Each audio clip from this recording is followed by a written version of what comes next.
Um, on the topic of do women need independence and the living apart together, to me, that's the way I've been this past year. I would say it's been a very appealing notion for me. Okay. That idea. I've been living on my own since October. How old are you? I'm 28. Okay, go ahead. Yes.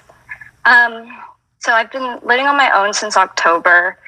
And I find that I am the happiest I've been, just working and not, I'm not really out here dating or anything like that. I've had a lot of time to do some self-reflection. Okay. Hold on. Now I want to rail this in because I tend to ramble. Sure. Living apart together means you're in a relationship.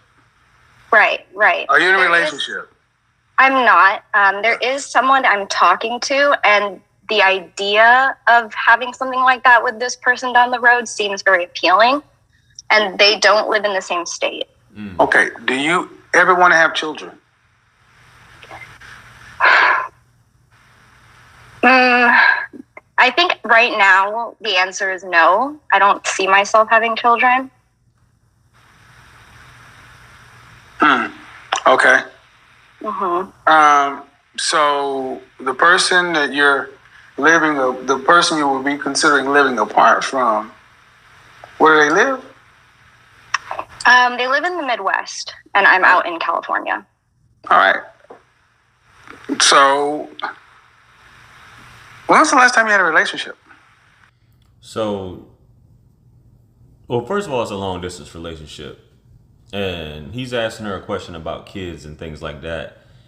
I don't think based off the way she's talking, she's spending an adequate amount of time with this person to even make that determination. But like I said, once again, not to say that men don't already plan out their future when they meet a woman, but women sometimes have a fairy tale, as I've always said in these videos, about how life should be, even if she hasn't spent any kind of time with this dude. And then women, not to say men do. Some men have it the same way. When they see a woman right off top, they're already planning out their life with her and don't even know, how if she smells good down below, which I saw a meme about that earlier. Or if she can cook clean, or even has a good attitude. It's just the way things are. But this she's 28. Let's see what else she has to say. So my last relationship ended in March of 2020. How long did that last?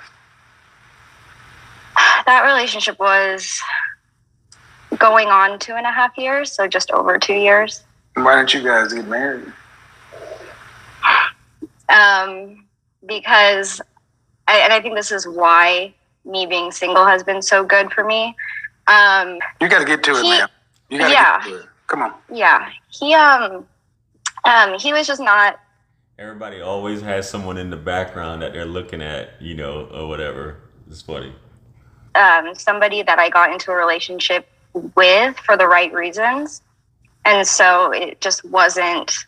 I think it's mostly on me, it's on me. All right. So it sounds like to me like you don't want to be a wife. You don't want to have kids. Mm-hmm. And it don't sound like you really know what a relationship is. Right.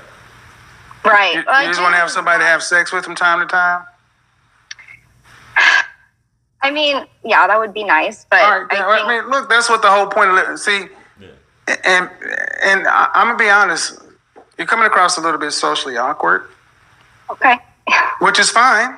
A lot of people are socially awkward today, but this is what living apart. She's an Asian woman, and not to say that there aren't confident Asian women, but in conversations, if you've ever spoken with an Asian woman, they tend to be timid and shy and things like that when they're speaking, especially someone they don't know. Together, but you get what you get in this situation, though, because here's the downside to this, though. Once you reach 45, the game shifts for men and women. So you spend the next 10 years with somebody thinking you're living apart together and you're just cool. And then you're not married, no kids. And he comes and says, hey, Mary, love this last decade.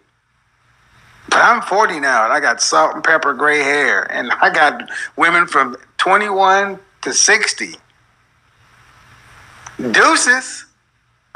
And you spend no time developing relationship skills, anything like that. And what do you think the likelihood of finding somebody to finish out life with at that rate? Yeah. So that's the downside of the living apart together. It sounds good to you independent women because you don't have to push yourself to become any better. You have to evolve. But when your youth and beauty run out, so does your leverage on the market. Right. Right. You will, and so as an adult, you have to be willing to weigh the risks. Mm-hmm. Right. Because you weren't thinking about that, were you? You weren't thinking about when you turned 45 or 50. I mean, right, of course, because 45, 50, it's hard. I mean, in her defense, what women really do, for the most part, women think that they're going to be beautiful for, and this isn't a jab at women, but women think that they're going to be beautiful all their lives, and that things in their 20s are going to be the same way in their 40s and 50s and 60s, and the same attention they're getting in their 20s, they're going to get it into their 30s, 40s, 50s, and 60s. Just doesn't work like that. And you know how women are set up. Women have to have attention. They have to be around other people for the most part, and they have to have interaction socially.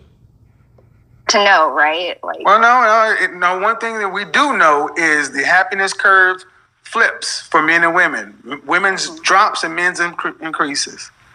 right. There are no things called silver foxes as 45-year-old women. But George Clooney, guys like that, silver foxes, life is fucking great for me. Mm-hmm. I wouldn't trade these years for my 20s for nothing in the world. So what I'm saying is living apart together has its potential allures, but you got to think about it for a lifetime. Right. Yeah. Go ahead. To this person, it says their name is Macy. You got to take that thing off your head and show your entire face. Go ahead. Yeah, I guess when you mentioned the thing about what are the fears, I think for me, based on my past relationships, the fears of moving in and being close with another person is that I would lose myself in that relationship. And I know that I've been trying to do work with that, because... What do you mean lose yourself? I find that I'm much more vibrant and exuberant and living my life and being healthier when I'm not in a relationship. And I think that's a reflection of who I was dating before for sure and who I was at the time. But so I know Kevin's got that music going on or whatever, But I guess what she says is what commonly happens to a lot of people. If you're dating the wrong person, you end up becoming a reflection of that person. So if you're dating someone overweight, chances are you'll become overweight. If this person has poor eating habits, you're going to have poor eating habits. If this person has a low frequency, you're going to end up having a low frequency. If they're angry all the time, you're going to end up being angry all the time. And I get what she's saying in terms of that. But that's when you have a relationship, that's why it's so important to know who it is that you're dating before you even move in. But a lot of people say you don't know the person you're dating until you move in. You know what I mean? So if that makes any sense. But let's get back to it. so I know that I'm working on that, but I also... But man, were your mother and father married? Yes. All right. You come across as a little neurotic. That's okay. But... I don't think she's being neurotic. I just think that's a mature thing to do, in my opinion. You need to vet people out. That's what dating is for before you even move in. And she's Asian, and it's not a jab at black households, but for the most part, you're not really going to see, especially in America, for the most part, you're not going to see Asians having children out of wedlock. The percentage is very low. But the thing is, your last relationship did not work. Mm-hmm. I'm going to say something to you, and I'm going to speak to all women through you. Modern women, you are far too weak. Y'all act like if one thing doesn't work out, it's the end of the world, and you want to judge all men in our relationships through the prism of that failure. You guys wanted independence. Kevin, I don't think she was saying that. You know, I know you had that music playing, so you wasn't listening to what she was saying. I think that she just doesn't want to experience that same situation again, where she ends up not being the person she was, which a lot of people encounter this. So you're going to have to deal with rejection.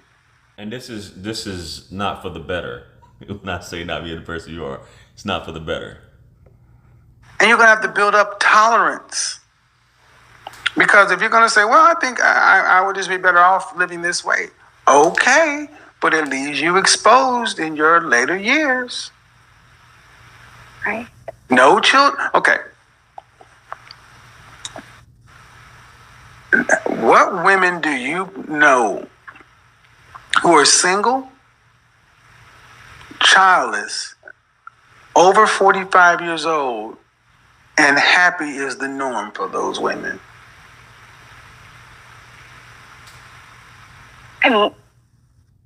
I mean, I don't know. It's hard to know. It's not hard to know. It's not. Go to Korea, go to Japan, Okay. and look at those. Go to Korea and Japan and watch both of those countries die. And you'll see a bunch of women Asian women who are florists, teachers, miserable, all have cats, all socially awkward, never learned how to get along. In China, it's called leftover women.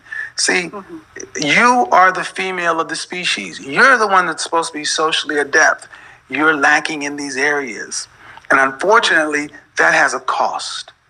And if you don't get that together, the cost is going to be spinster. And spinster is a long time. You're 28. Life expectancy for the American woman is what nationality? Ethnicity? Filipino. Okay, 80 plus. That's a long life. Long life.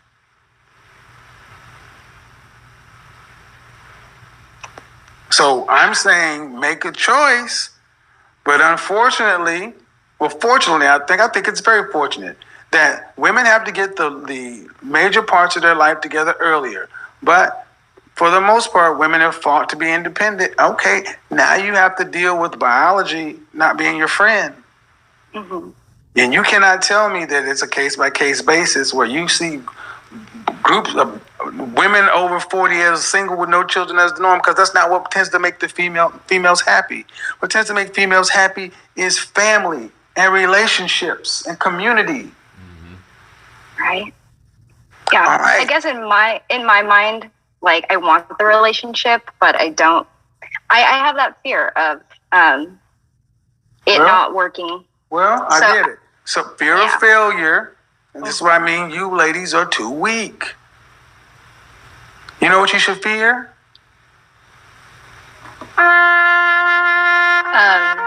Dying alone. Mm-hmm. That's why that cat sitting over there like, I can't marry you. I'm here for cat shit. That cat's over there is like, hey man, look at the cat. He like, I'm just here for cat stuff. But if I could leave you, is that a male or a female? It's a male cat, yeah. If he could leave you and go get him some female cat, he would in a minute. Pow, he'd be out. The only reason he's there is because you got food and water and his kitty litter. Mm-hmm. But is he spayed or neutered? Yes, Okay. he is neutered. Okay, but if he wasn't neutered, what do you think he'd be trying to do?